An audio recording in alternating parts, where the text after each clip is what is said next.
नमस्कार. मी अमोल तोरणे. नवराष्ट्रमध्ये आपलं स्वागत. आपण या ठिकाणी बारामती येथील प्रशासकीय भवन इमारतीमध्ये ज्या श्री छत्रपती सहकारी साखर कारखान्याच्या निवडणुकीसाठी मतमोजणी सुरू आहे त्या ठिकाणी आपण आहोत. आता आता 1 वाजतायत तरी देखील अजून मतमोजणी सुरू आहे. बॅलेट पेपरवरती मतमोजणी सुरू असल्यामुळं मतपत्रिका जुळवाजुळव करण्यामध्ये बराच वेळ निवडणूक प्रक्रियेमध्ये असलेल्या मतदान प्रक्रियेमध्ये असलेल्या शासकीय कर्मचाऱ्यांचा होत आहे. त्यामुळे तसा निकाल यायला उशीर लागतोय. मात्र सुरुवातीला प्राथमिक जो निकाल तसा बाहेर येतोय, म्हणजे काही विश्वसनीय सूत्रांकडून जो निकाल येतोय तसं बघायला गेलं तर अजून निकाल कुठलाही बाहेर आलेला नाही. मात्र जे काही निवडणूक प्रतिनिधी त्या ठिकाणी आहेत, जे उमेदवारांचे जे प्रतिनिधी त्या ठिकाणी मतमोजणीच्या ठिकाणी आहेत, त्यांच्याकडून मिळालेल्या माहितीनुसार इंदापूर तालुक्यामध्ये जे दत्तात्रय भरणे जे क्रीडा मंत्री आहेत, दत्तात्रय भरणेंचं जे गाव आहे अंथुर्णे, त्या ठिकाणी मात्र सत्ताधारी गटाचा श्री जय भवानी माता पॅनल जो आहे तो आघाडीवरती असल्याचं दिसतंय. म्हणजे जवळपास 90 ते 95 ते 100% जय भवानी माता पॅनल त्या गटामध्ये आघाडीवर आहे असं बोललं जातंय. त्याचबरोबर तसं बघायला गेलं तर लासूरने जो गट आहे, ज्या ठिकाणी श्री जय भवानी माता पॅनलचे जे पॅनल प्रमुख आहेत, ज्यांना उपमुख्यमंत्री अजित पवार यांनी अध्यक्षपदाचे उमेदवार म्हणून घोषित केलं, तर त्यांचा जो मतदारसंघ आहे, बालेकिल्ला आहे, त्यामध्ये देखील श्री जय भवानी माता पॅनल आघाडीवरती असल्याचं बोललं जात आहे. जवळपास 70% श्री जय भवानी माता पॅनल आणि 30% श्री छत्रपती बचाव पॅनल असं निवडणूक निकालाचं चित्र एकंदरीत दिसते. त्यामुळं बाकीच्या गावांमध्ये देखील जवळजवळ 25% जे आहे श्री छत्रपती बचाव पॅनल आणि 70 ते 75% सत्ताधारी गटाचा श्री जय भवानी माता पॅनल अशा पद्धतीनं निकालाचं चित्र स्पष्ट होतंय.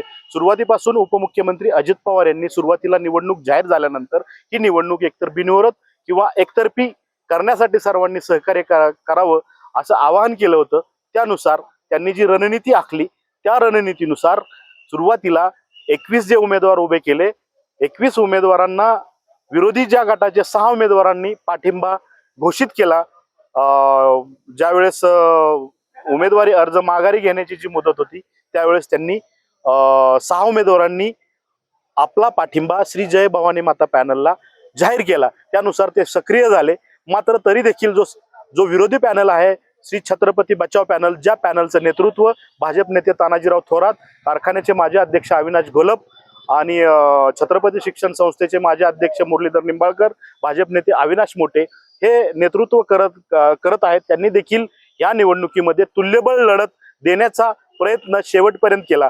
कारण जी समारोपाची जी सभा झाली सत्ताधारी गटाची श्री जय भवानी माता पॅनल, त्या ठिकाणी सनसर या ठिकाणी, इंदापूर तालुक्यातील सनसर या ठिकाणी ती समारोपाची सभा झाली. त्या समारोपाच्या सभेमध्ये मोठ्या प्रमाणावरती गर्दी जर पाहिली तर त्या ठिकाणी श्री जय भवानी माता पॅनलचं पारडं त्या ठिकाणी जड दिसलं.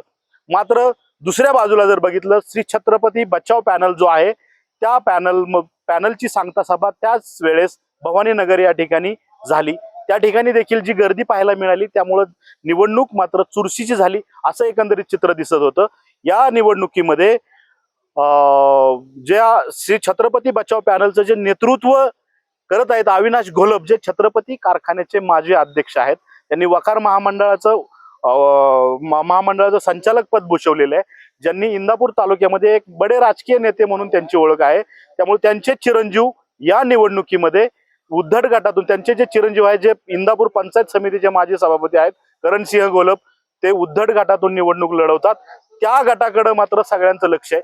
मी आताच काही लोकांनी सांगितलं की उद्धट जो गट आहे त्या उद्धट गटामध्ये मात्र जरा काही ठिकाणी असं बॅलन्सिंग, तर काही ठिकाणी थोडंसं अंतर त्या ठिकाणी दिसते. तरी देखील श्री जय भवानी माता पॅनलच्या काही समर्थकांचं म्हणणं आहे की त्या ठिकाणी देखील श्री जय भवानी माता पॅनलच पुढे जाईल. मात्र एकंदरीत जे चित्र दिसतं, करणसिंह घोलप जे आहेत, त्या करणसिंह घोलपांच्या उमेदवारीकडे मात्र सगळ्यांचं लक्ष लागलंय.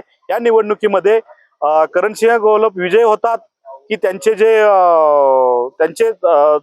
चुलते लागणारे जे अविनाश घोलप यांचे चुलत बंधू आहेत ते पृथ्वीराज घोलप विजय होतात याकडे मात्र या छत्रपती कारखाना कार्यक्षेत्राचं लक्ष लागलेलं आहे। आणि दुसरी गोष्ट म्हणजे सनसर जो गट आहे त्या ठिकाणी छत्रपती शिक्षण संस्थेचे माजी अध्यक्ष मुरलीधर निंबाळकर यांचे जे पुतणे आहेत ते संग्राम निंबाळकर त्या निवडणुकीमध्ये रिंगणात आहेत, त्यामुळे ह्या दोन गटामध्ये विशेष लक्ष लागलेलं आहे। दुसरी गोष्ट म्हणजे ब वर्ग संस्था प्रतिनिधी मतदारसंघ जो आहे त्या ठिकाणी कारखान्याचे माजी उपाध्यक्ष जे श्री जय भवानी माता पॅनलचे उमेदवार आहेत अशोक पाटील, तर त्यांना त्या ठिकाणी उमेदवारी दिलेली आहे। मात्र त्यांचे जे प्रतिस्पर्धी उमेदवार होते सत्यजित भाऊसाहेब सपकळ, जे कारखान्याचे माजी संचालक भाऊसाहेब सपकळ जे आहेत ते त्यांचे चिरंजीव ते आहेत, तर त्यांनी निवडणुकीचा अर्ज माघारी घेण्याच्या दुसऱ्या दिवशी त्यांनी जय भवानी माता पॅनलला आपला पाठिंबा दिलेला आहे। त्यामुळे तसं बघायला गेलं तर इतर एक पहिली गोष्ट म्हणजे या निवडणुकीमध्ये जो लासूरने जो गट आहे, ज्या लासूरने गट श्री जय भवानी माता पॅनलचे जे पॅनल प्रमुख आहेत पृथ्वीराज जाचक यांचा हक्काचा मतदारसंघ आहे, बालेकिल्ला आहे। त्याच मतदारसंघामध्ये मागच्या निवडणुकीमध्ये पृथ्वीराज जाचक यांना पराभव स्वीकारावा लागला होता। त्यामुळं तसं बघायला गेलं तर ह्या निवडणुकीमध्ये असा काय प्रकार होतो की काय, किंवा नाराजीचा फटका बसतोय काय, क्रॉस वोटिंग होतंय की काय अशी शक्यता होती। मात्र लासूरने गट जो आहे तो लासूरने गटामध्ये देखील पृथ्वीराज जाचक यांना त्या मतदारांनी साथ दिल्याचं दिसतंय। तरी अंतिम निकाल अजून बाहेर आलेला नाही, मात्र सध्याचं जे पारडं दिसतंय श्री जय भवानी माता पॅनलच्या बाजूने दिसते।